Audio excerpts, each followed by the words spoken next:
My humble respect to Guru Mahan, Guru Piran Sivasankaran, Guru Piran New, fellow Jnanis.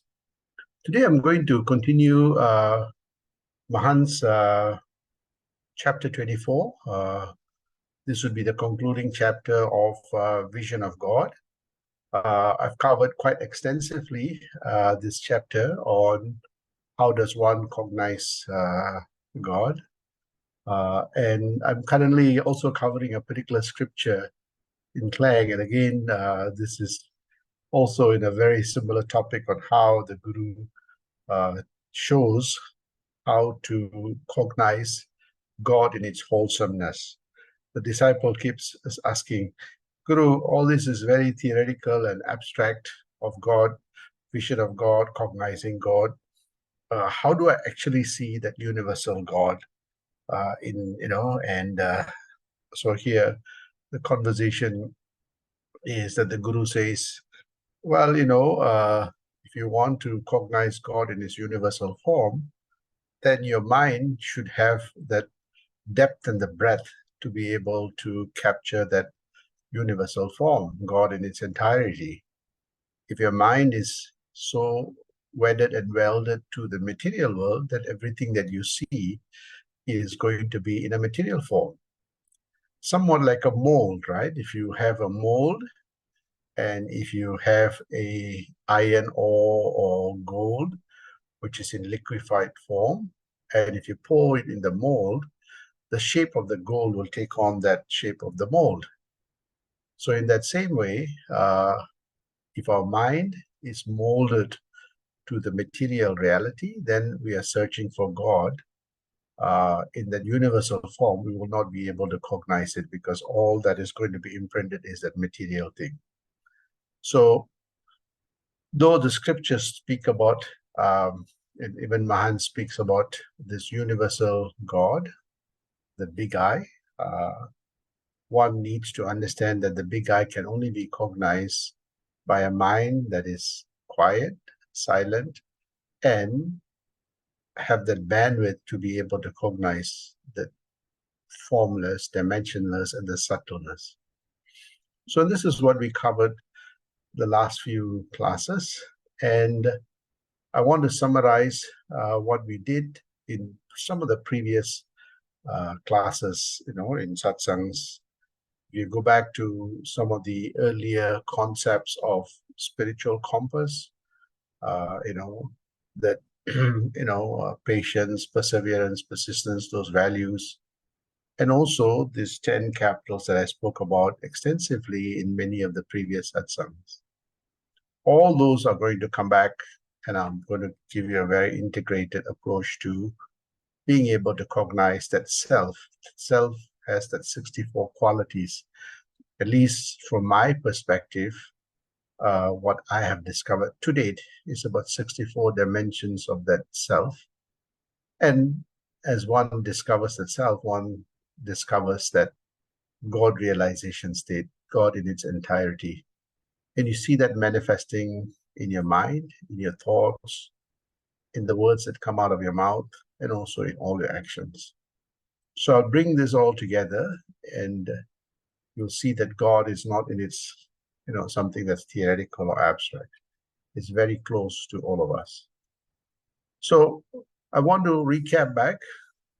What does the Guru teach us? Remember, I told you that the disciple is looking at materiality, all this imprinted, that material world, and they can't cognize that formless,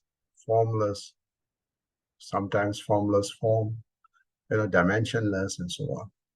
So Mahans and other great saints and sages help us shift from outside to our mind, and they help us polish our mind, refine our mind through teaching us introspection, contemplation, reflection, and meditation. In that process, they teach us how to harness something which I call the spiritual compass.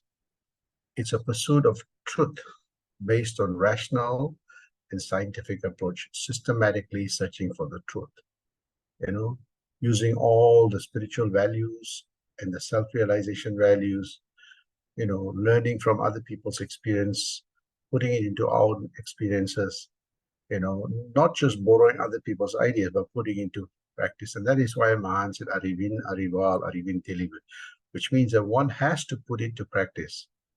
When the scriptures or the gurus say certain things, do certain practice, put it to practice, follow it diligently. And you see that, as I said, as you intensify that, so what the guru is teaching you as Mahan, and in the Bhagavad Gita, we showed how Sri Krishna switches Arjuna from the external to the internal. In the same process, Mahan also teaches us from how we transition from that small I, the material identity, to that big I, the material, the spiritual universal identity. And what I call this is as the GPS system, right? This GPS system that helps us find our position, find our, who we are, what we are. And I call the GPS system as the Jnanavalal Paranjoti system. Jnanavalal means wisdom, abundance wisdom, Vallal means abundance. Paranjoti is that illuminator in us, and that systems that is continuously within us. As you see that I'm writing a series of articles now in our WhatsApp daily forum, and you'll see that I'm speaking about the Guru, how that visible Guru shows the invisible Guru to everyone. So in that same way, Mahan, through the tap, switches us from that external to that internal. And it leads to a few key things, for us to cognize the divinity or that self. It is about practice. It's about practice, of introspection, contemplation, reflection, and meditation. And when we do that, we slowly start understanding the purpose of life. As I said in the previous satsang, what's the purpose of life? Is to live a life of purpose. And you see that, when you switch that, when you're asking the question, what's my purpose in life? Slowly the Guru, through the spiritual compass, switches you to say, to live a life of purpose, right? To be able to discover who you are, and to be able to realize that you are that universal identity that is responsible for everything. The purpose drops off. Right? When you do that, when you live a life of purpose, you see that suddenly the passion goes up, the zest for living, less zest for learning, enriching, enlightening, our lives. And you see that that's the explorer that comes out. As I said, one of the values of that self, being explorative. The mind also becomes more calm and cool, unperturbed. Never get caught up in trivialities and frivolous things, right? So the mind becomes stands out, and you see that when the mind does that, the mind becomes more peaceful. When the mind becomes peaceful, the bandwidth in our neural networks expands and deepens, right? And we see that when we do that, when we have that patience, we have that perseverance. We have that stamina to push on, to learn, discover. There are moments that you don't get it. It's okay, right? We persevere. We're steadfast in attaining the goals of life, to be able to cognize that self and God in its entirety. And this is something that many people, when they start off, they give up very, very easily, giving all kinds of excuses, right?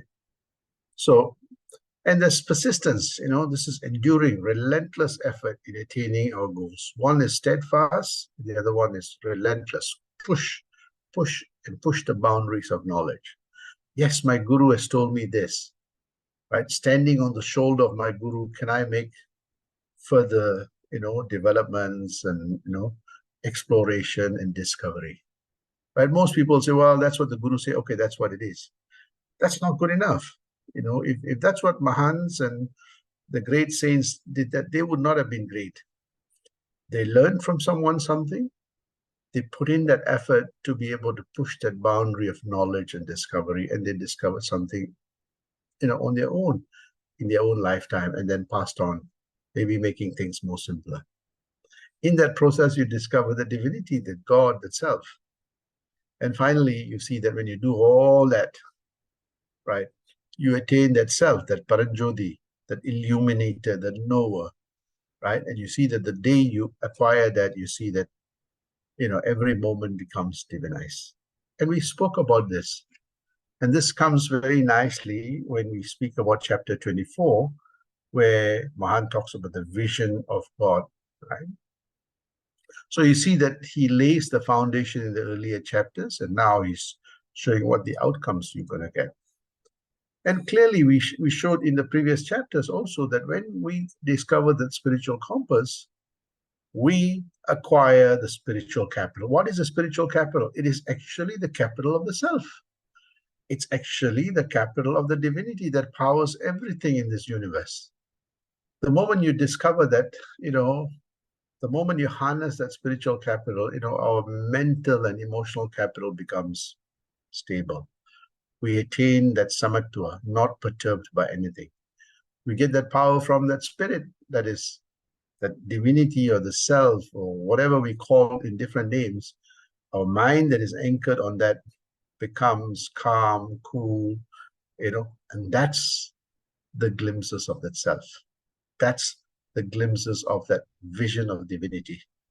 Before you may be perturbed by it now, you have the calm and cool.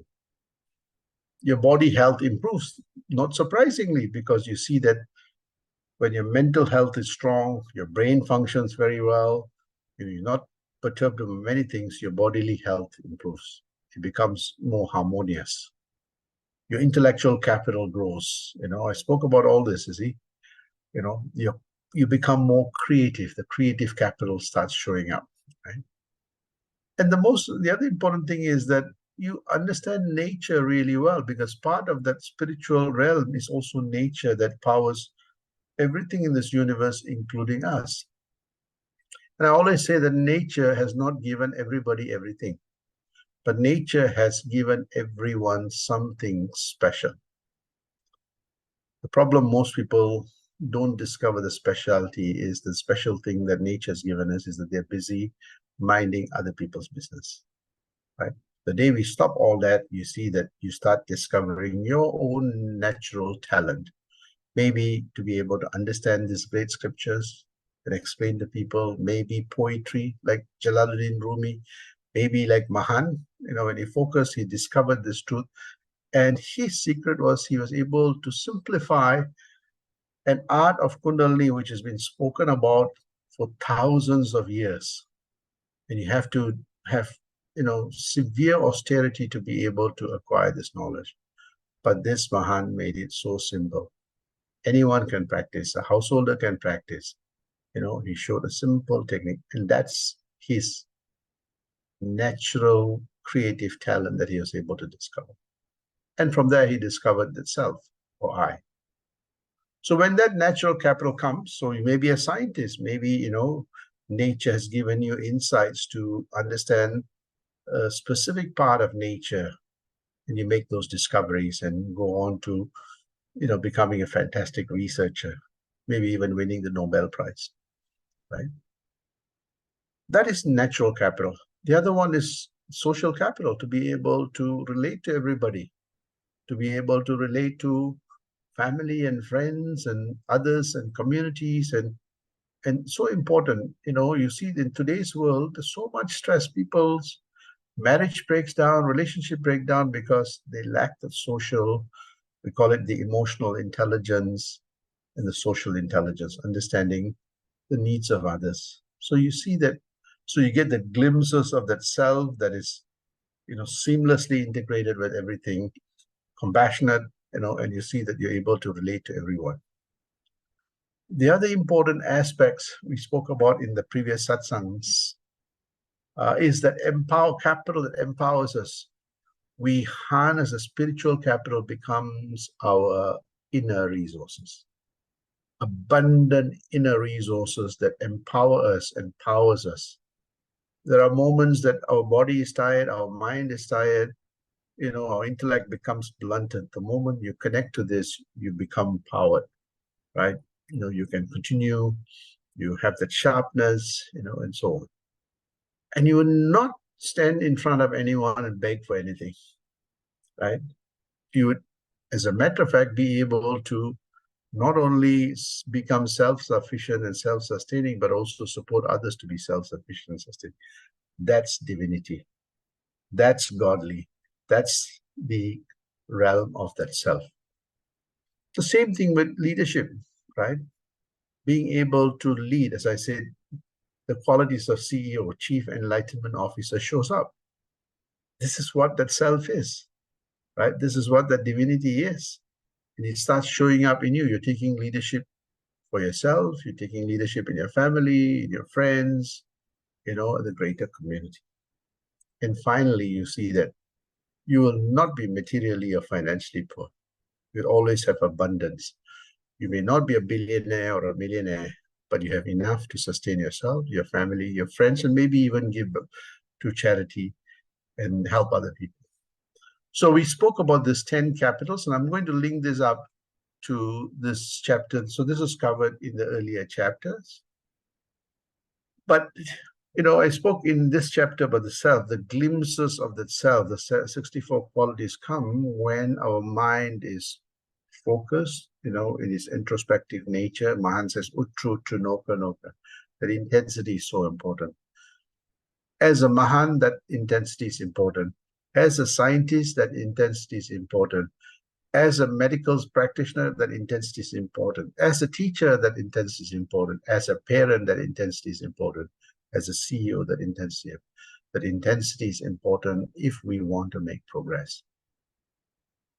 So we see that, and that's what we see, that the spiritual compass that the Mahan has taught us, a simple way to acquire this through the practice of Kundalini meditation, reforming our mind, introspecting, silencing slowly our material, vibrations, and you see that we discover the spiritual compass that helps us, experience life in its fullest form, the 64 qualities, the virtues of the self, and we see that when that happens, slowly life experiences become we attain liberation. You're not caught up by it. You learn to live to outlive everything, right? You become innovative, creative in life. You become really, really creative. You start up new things. See, Mahan was, very innovative in discovering the technique to practice Kundalini meditation, right? So you see that people who practice this intensively are very innovative. They think about new ideas, new ways of doing things, new ways of solving problems, new ways to discover a wider perspective of that self or that universe. They possess that finesse of the mind. I spoke about this beautiful, awesome, frictionless mindset. Not be impacted by anything, embracing everybody. The last one is that every life experience becomes excellent. Even the most challenging one, you'll find some knowledge or wisdom, right? This is what we call sarvadakshina, that, par excellence in everything that you do. And you see that as we discover this self, the 64 values, you see our life becomes, more and more enriched. And that reinforces the self-values, the 64 self-values, and it helps us master the spiritual compass that is within us. So there's a reinforcing impact that takes place. And every day you get glimpses of the divinity. Every day you get the glimpses of God and that self. It's not far away from us. We see this, in every facet of our lives. You see this spoken about in the scriptures. All the scriptures masters.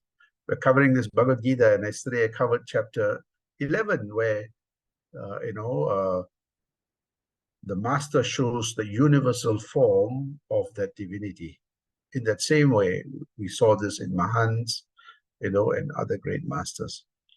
So, and something very interesting happens. You see that as we reinforce that self-values, slowly, something transformative that happens in us. And I spoke about this in the last class, right?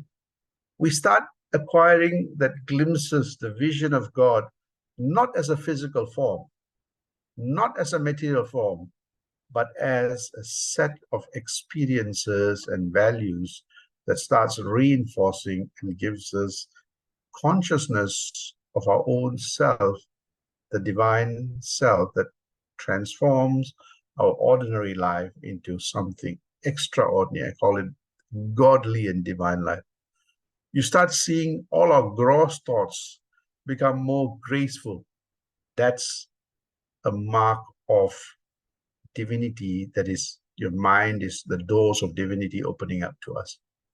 Our words change. Somehow you have that vocabulary and that expression to express the divinity in the best form, right? Your action starts changing. And yesterday I was speaking to someone where, there's a discussion of sin. What about sinful people? And you see that for me, I find that the word sin is very, very harsh. People commit sin, but actually the reason why that is because they are in an unillumined state, and that's why the outcome, we see them partaking in things that may be injurious or damaging to themselves and others. So the source of that is that the unillumined state. So how do we help, or how do we, help them transition that? Helping them transition to a more illumined state. So you see that our thoughts become more graceful, our words become more graceful, our actions become more graceful. We have this, but as I said, the empowered capital, abundance of knowledge and wisdom that, you see, most people are scared to partake their money, because the more they partake their money and give others, the less the bank account. But this bank continuously grows, right? When this knowledge bank continuously grows, all other capital grows. And so you don't feel that giving some, you will lose some. It's not a zero-sum game, right? So you have this abundant generosity of time and resources and mentoring. And something I often hear, most people say, I don't have time for this, I don't have time for that, right? I tell you a secret. I do many things, right? From writing from morning right up to, something very interesting. When you take this part, actually time slows down for you, because you can do things more efficiently. What will take you 8 hours will take you 8 minutes, right? So when we are generous to be able to expand our knowledge base, expand and give our time and give our resources and mentoring, we see that the abundance comes, right? So this is a divine experience that I have personally experienced, right? So the same thing we see that, as we take this part of the self, our mind becomes outstanding. You will know, actually, you will realize, wow, my mind is amazing. The things I didn't know, now I can understand the complexity. I can unpack the complexity. I can understand God. I can understand Mahan's teachings and the scriptures, and I can see the relationship. The mind becomes outstanding.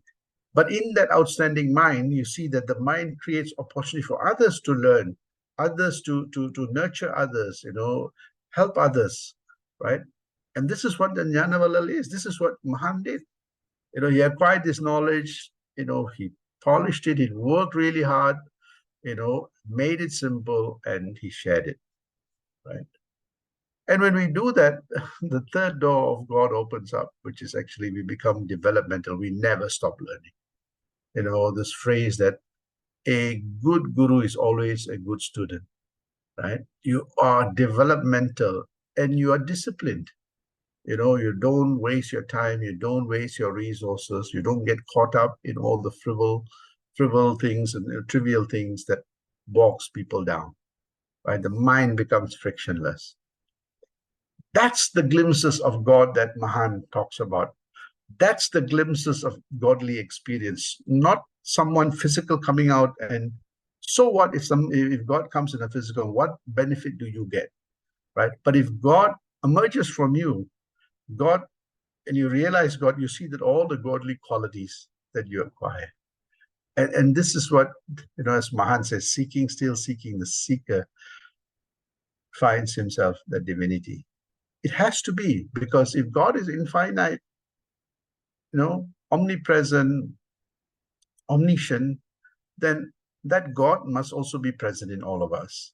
And this is what the Guru switches us from looking outside to looking inside. You see this in many, many scriptures in the Upanishads and, the Bhagavad Gita, in the I God book, and many other scriptures.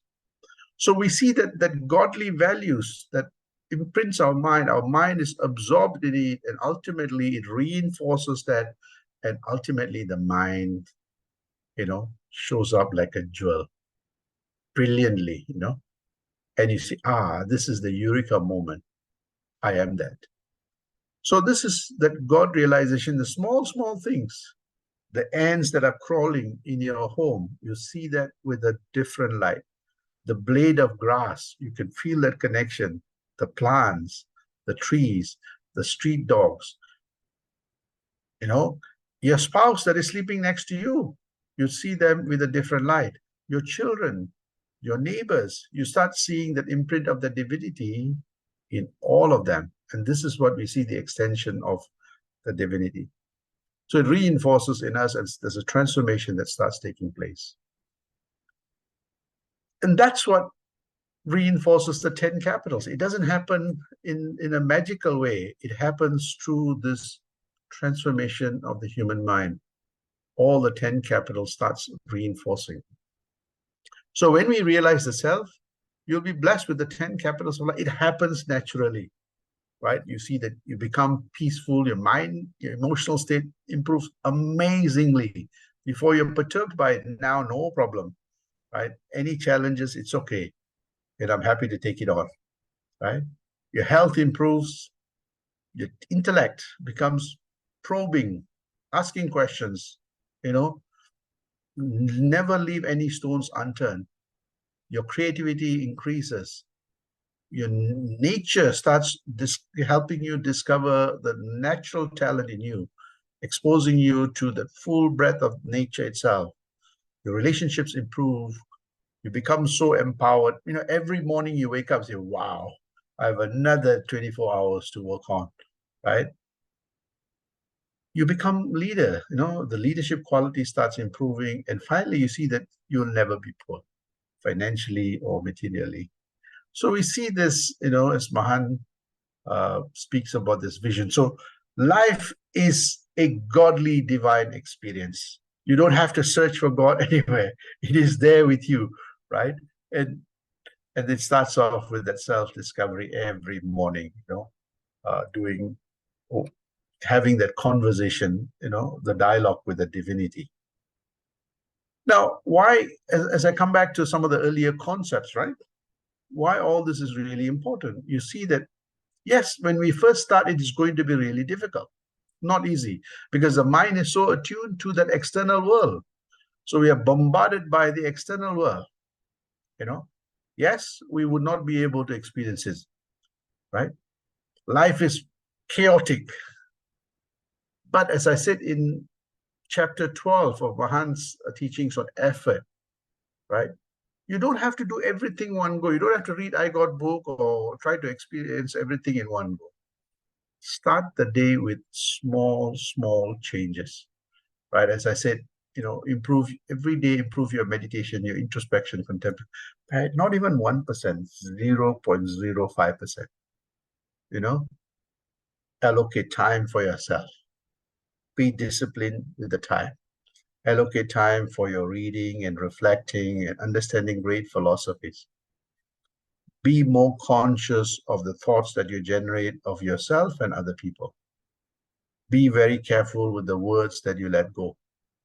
Think very carefully before you let go. And also be very conscious of the actions that you take, right? Is it going to be a benefit to me and others?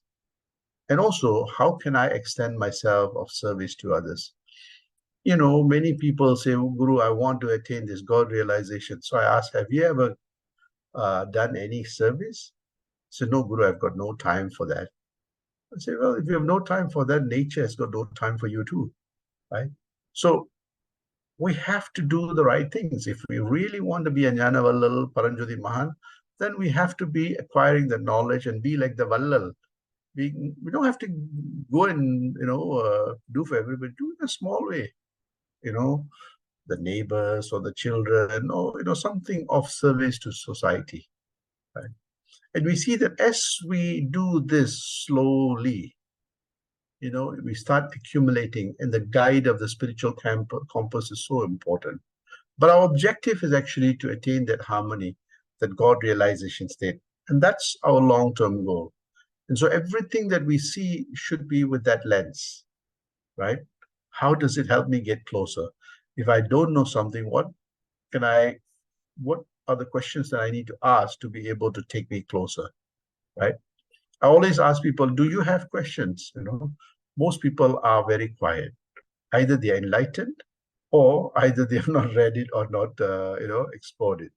So ask deep questions to yourself, write it down, search for the answers. And slowly, slowly, as you start having that dialogue with yourself, the divinity, slowly the mind becomes more focused. All the trivial things and, fleeting things drop off.